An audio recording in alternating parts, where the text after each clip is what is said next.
She was standing on my porch, waving her phone in the air like she owned the place. "Officer, come quick! This man broke into my property!" she yelled, pointing at me like I was some kind of criminal. My hands were still full with my travel bag. I had just returned a week earlier than planned. I froze for a second, staring at her smug face, then at the teenage boy behind her, who was holding a soda can and wearing my t-shirt. My t-shirt? "Excuse me?" I said slowly, trying to process what I was seeing. The boy leaned on my front door like it was his house, grinning. "Mom, don't worry, I'll handle him," he laughed. That laugh cut through me.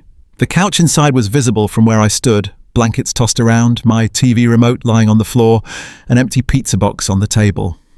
My home looked like a frat house. Karen puffed up her chest, stepped closer and hissed, "This neighborhood has rules. You abandoned your property and my son needed a place. We're doing you a favor." I clenched my jaw, my heart pounding. "I live here. This is my home. Get out." Her smirk widened as a police siren wailed in the distance. She had really called them. My pulse quickened, but I forced myself to stay calm. I wasn't just some guy coming back from vacation. She had no idea who she was picking a fight with, because the truth was, she had just made the worst mistake of her life. The squad car pulled up fast, gravel crunching under the tires. Karen straightened like a queen awaiting her guards. "Officers, that's him! Arrest this trespasser!" she shrieked, pointing at me again. The younger cop glanced between us, confused. "Ma'am, are you saying this is your house?" "Yes," she snapped, her voice trembling with fake outrage. "We have HOA authority here. He abandoned it.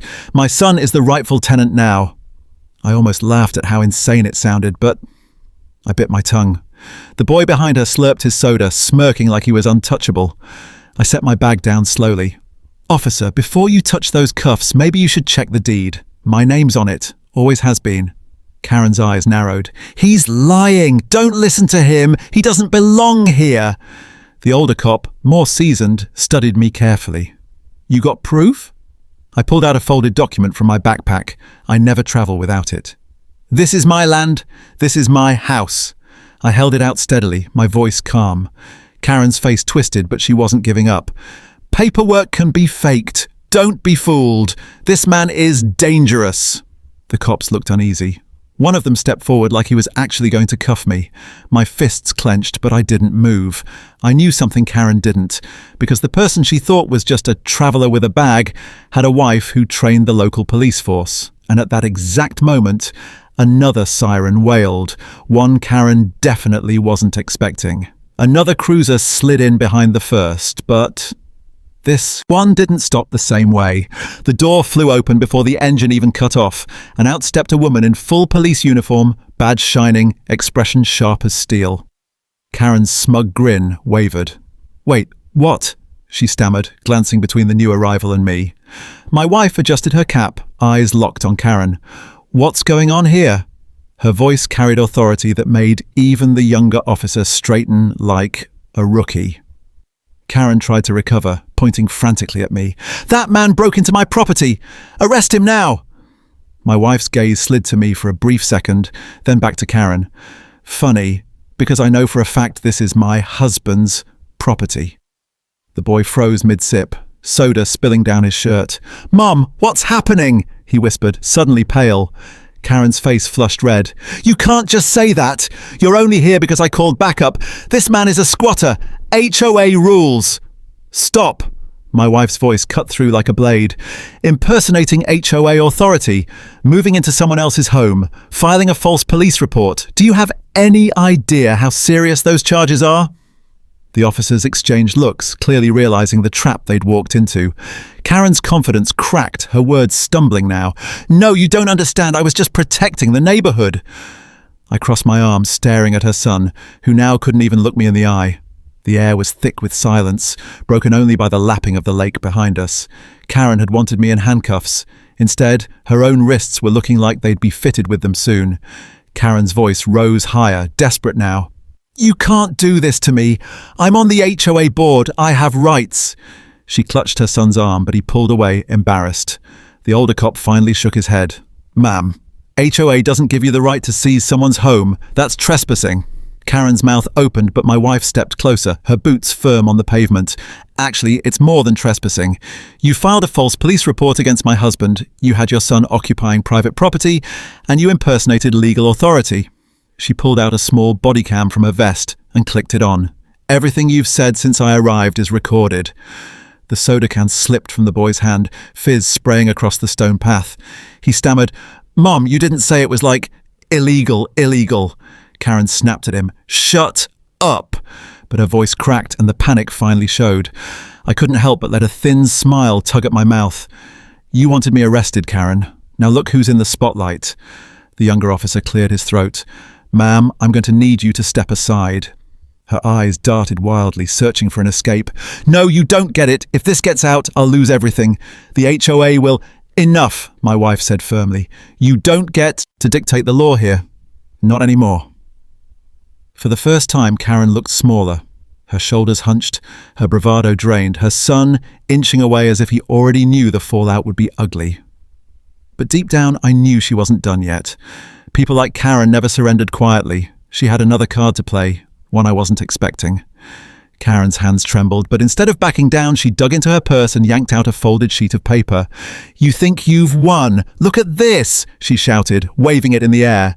The cops hesitated as she shoved it forward. "This is an official HOA eviction notice. It says right here he abandoned the property. That means it's legally mine now." The younger cop squinted at the paper, uncertain. "Is that real?" My wife snatched it before he could touch it, her eyes scanning the document. A slow, dangerous smile spread across her face. "Nice try, but this isn't an eviction notice. This is a template downloaded off the internet." She flipped it around for everyone to see. "You didn't even change the watermark." The older officer leaned in and groaned. Clear as day, the bottom corner read, "Sample form, not for legal use." Karen's son muttered under his breath, "Oh my God, Mom!" Karen's face went pale, but she snapped back louder this time. "It doesn't matter. The neighbors support me. They all want him gone. We don't want strangers here ruining our community." Her words hung heavy in the air. She wasn't just attacking me, she was attacking who I was. My blood ran hot, but I stayed silent, letting my wife handle it. She stepped closer, her voice steady but sharp. "Strangers? You mean the man who owns this land? The man who fought for this country while you sat on a committee telling people what colour their mailbox should be?" The younger cop looked at me with new respect. "Sir, military?" I nodded once. "Retired. I bled for this flag so people like her couldn't steal what doesn't belong to them." The moment I said it, the entire tone shifted. Karen's power crumbled, her fake authority turning into something pathetic. But I could still see it in her eyes. She wasn't walking away without one last swing. Karen's face twisted with rage, and suddenly she lunged forward, snatching the body cam right out of my wife's hand. "This never happened!" she screamed, tossing it toward the ground. Gasps erupted. The younger officer stepped forward. "Ma'am, that's destruction of police evidence!" The body cam clattered but didn't break. The footage was still intact. My wife calmly picked it up, dusted it off, and clipped it back. "That was your last mistake," she said coldly. Karen's son backed away, his voice shaking. "Mom, stop, you're making it worse." But she wasn't listening. Her eyes darted between the officers, me and her own boy. "You'll regret this. I'll sue all of you. I'll drag this entire neighborhood into court." I finally stepped forward, closing the distance. "Go ahead, file your lawsuits. But before you do, maybe check your HOA account balance." She blinked, thrown off. "What are you talking about?" I pulled my phone from my pocket, opening a document I had ready. "Turns out, Karen, while I was away, you stopped paying your own HOA dues. Funny thing is, the board sent me the arrears notice by mistake." I tilted the screen so everyone could see the overdue balance with her name on it. "Looks like you're the one about to be evicted." Her son's jaw dropped. "Mom, you didn't pay?" Karen staggered back like the ground had just opened beneath her. For once, she had no words, just silence. The older officer motioned to his partner. "All right, that's enough. Ma'am, you're coming with us." The sound of handcuffs snapping shut was like justice echoing through the whole block.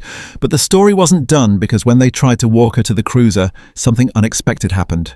Her own son didn't follow. He stayed rooted to the spot, then suddenly blurted out, "Wait, I'm not going with her."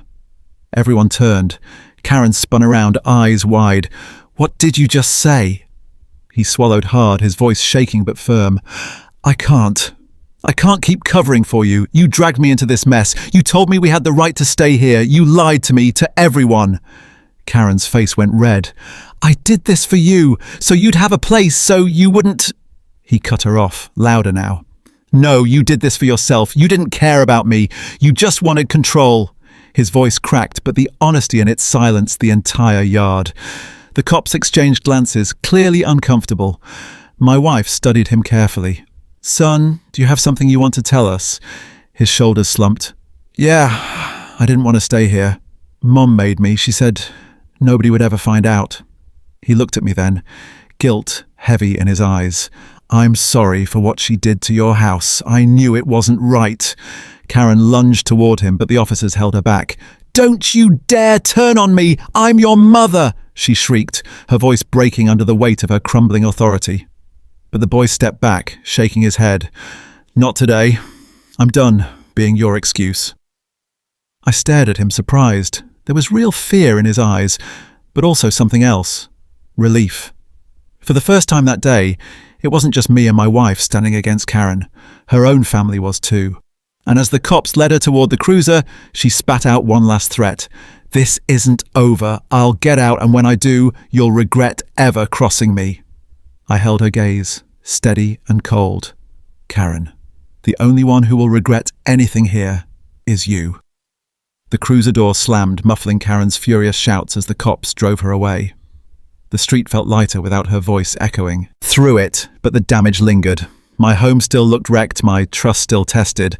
Her son stayed behind, standing awkwardly on the driveway. He kicked at the gravel, then looked up at me. I know I don't deserve it, but thank you for not letting her get away with it. She's been like this my whole life."